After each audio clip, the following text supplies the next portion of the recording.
बिहार चुनाव आखिरी दौर पर है और रक्षा मंत्री राजनाथ सिंह लगातार चुनावी सभा को संबोधित कर रहे हैं। पूर्णिया में दमदहा को में एक सभा को संबोधित करने के बाद अब कटिहार की तरफ बढ़ रहे हैं। रक्षा मंत्री जी, 2 चरण का चुनाव हो गया है, क्या लग रहा है माहौल? क्या आशीर्वाद जनता एनडीए को फिर देने वाली है?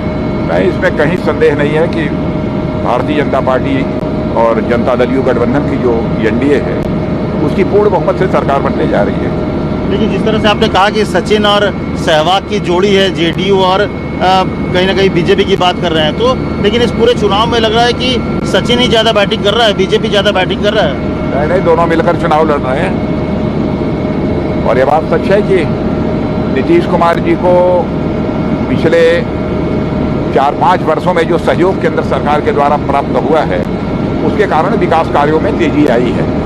उसके पहले केंद्र में कांग्रेस की सरकार थी, जितना सहयोग एक गैर कांग्रेसी सरकार को मिलना चाहिए था बिहार में, नहीं मिल पाया वो सहयोग, जिसके कारण जितना विकास होना चाहिए नहीं हो पाया। लेकिन आपको लग रहा है कि इस पर नाराजगी है? नीतीश कुमार को 15 साल की जो बातें हैं सरकार है उसकी वजह से एक नाराजगी जनता में है और वो कहीं ना कहीं उसका खामियाजा बीजेपी को भी उठाना पड़ सकता है। नहीं, मैं ऐसा नहीं मानता कि कोई नाराजगी है, क्योंकि अभी इसी सार्वजनिक सभा को आपने देखा है कितनी बड़ी क्राउड है, एक विधानसभा क्षेत्र की इतनी बड़ी भीड़ होना, और वो भी जनता दल यू की यह मीटिंग थी और इसमें इतना ज़बरदस्त रिस्पांस पब्लिक का। तो ये कहना कि जनता दल यू से नाराजगी है। लेकिन इस बार चुनाव में खास चीज़ देखा जा रहा है कि जो पोस्टर्स हैं उसमें से नीतीश कुमार गायब हो गए, सिर्फ नरेंद्र मोदी का चेहरा पूरे बिहार में मैंने देखा, बहुत जगह घूमा, तो लगता है कि जो 15 साल को है उसको शायद जो थोड़ी बहुत नाराज़गी है उसको भी दूर करने की कोशिश। नहीं, ऐसा नहीं है।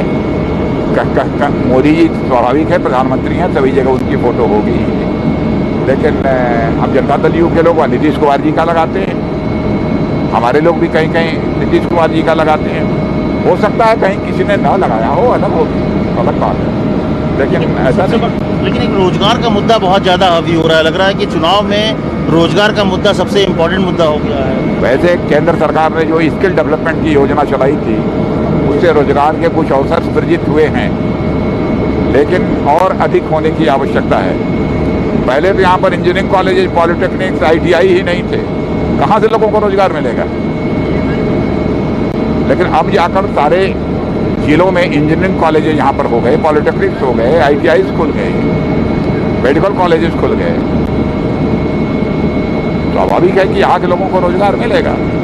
लेकिन जो तेजस्वी की रैली है उसमें रोजगार को लेकर जबरदस्त माहौल है, युवा जो है वो कहीं ना कहीं तो रोजगार के नाम पे तेजस्वी और आरजेडी की तरफ जाता दिख रहा है, महागठबंधन की तरफ दिख रहा है। बेरोजगारी का संकट तो सचमुच जब आज़ादी हासिल हुई उसके बाद से ही लगातार चला आ रहा है, लेकिन इस बेरोजगारी के संकट को चुनौती के रूप में किसी सरकार ने स्वीकार किया है तो हमारी केंद्र की मोदी जी के नेतृत्व की एनडीए सरकार ने स्वीकार किया है। लालू यादव इस बार नहीं है, पोस्टर में भी नहीं है, लेकिन तेजस्वी लग रहा है कि कड़ी टक्कर दे रहा है एनडीए को।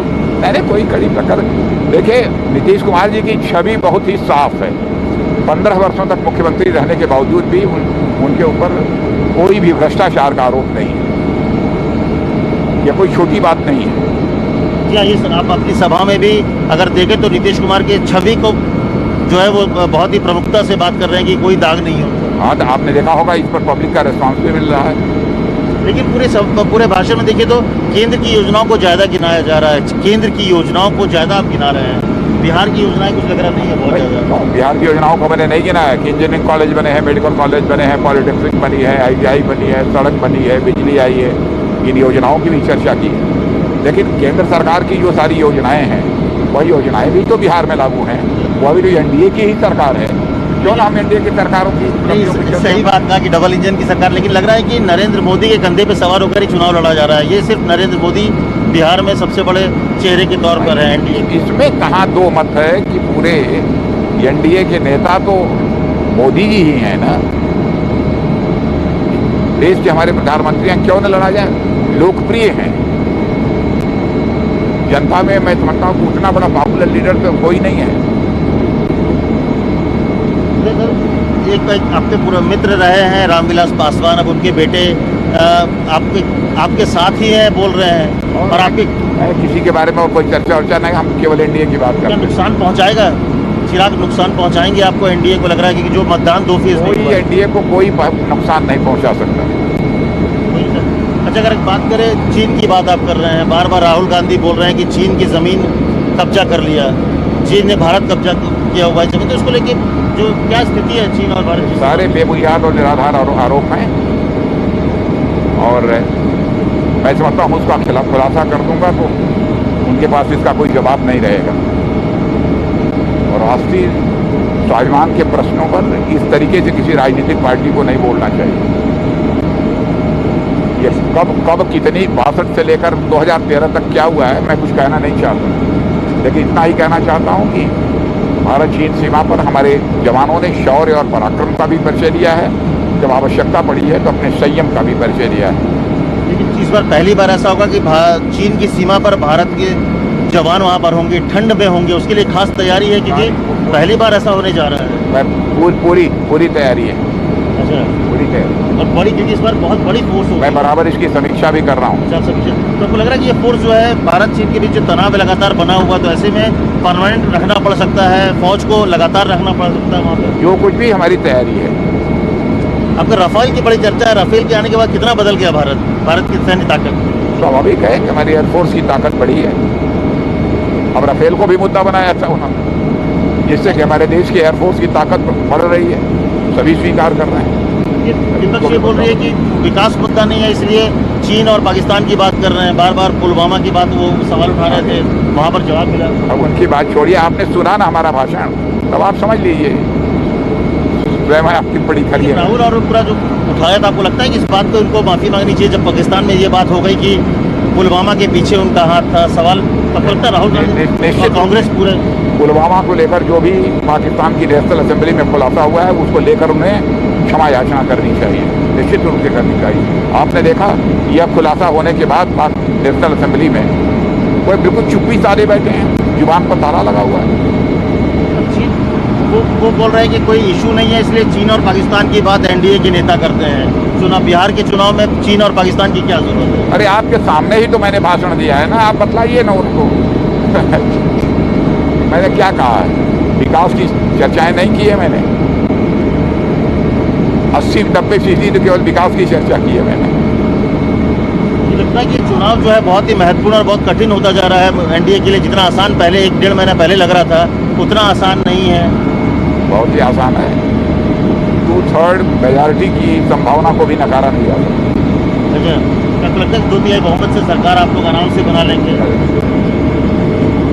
नीतीश कुमार, यहाँ पे ये भी बहुत कन्फ्यूजन लोग फैला रहे हैं कि बीजेपी आज ज़्यादा सीट ले आएगी तो नीतीश कुमार को डंप कर देगी। नीतीश कुमार जी ही मुख्यमंत्री होंगे। सीट कितने भी आए, किसी की भी कुछ आए, नीतीश कुमार जी ही मुख्यमंत्री होंगे। चलिए, देखिए, उन्होंने साफ तौर पे कहा कि नीतीश कुमार ही मुख्यमंत्री होंगे और चीन हो या फिर पाकिस्तान, तमाम जगहों के मसले पर उन्होंने खुलकर बात कही कि जो मुद्दे हैं वो सामने रखे गए हैं और इन मसलों पर बिहार की जनता उनका समर्थन करेगी। एक चीज़ है, मैं उनसे पूछूंगा ज़रूर, एक जंगल राज वाली बात पूछनी है। सर, एक चीज़ खाली पूछनी थी आपसे, एक जंगल राज की, बार बार चुनाव की सभाओं में जंगल राज की बात की जाती है, तो मैं रक्षा मंत्री से पूछूंगा कि आखिर जंगल राज की याद क्यों दिलाई जाती है?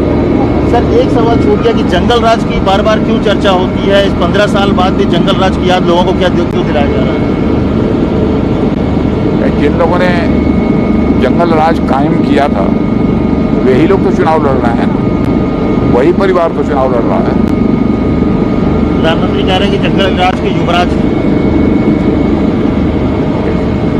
आखिरी सवाल सर, एक सवाल सिर्फ एक छोटा सा पूछूंगा कि आपको लगता है कि जो जंगल राज और सारी चीज़ों के होने के बाद डबल इंजन की बात पर लालू यादव कह रहे थे ट्रबल इंजन है, लालू यादव ने कहा कि डबल इंजन है, ट्रबल इंजन है। क्योंकि उन्होंने कहा कि अब सब बातों पे कोई कुछ बोल दे तो उसको ज़रूरी नहीं है बयान देना, लेकिन कुल मिला के ये पूरे तरह से आश्वस्त हैं कि जब नतीजा 10 तारीख को आएगा तो बहुमत एनडीए का होगा और नीतीश कुमार मुख्यमंत्री होंगे। कैमरा अमित राय के साथ अमित कुमार, न्यूज़ 24। नमस्कार, मैं हूं मानक गुप्ता। अगर आपको हमारा ये वीडियो पसंद आया हो तो इसे लाइक और शेयर जरूर करें और हाँ, हमें सब्सक्राइब और फॉलो करना ना भूलें। ताकि आप देश और दुनिया की कोई खबर मिस ना करें। तो जुड़े रहिए हमारे साथ और देखते रहिए News 24।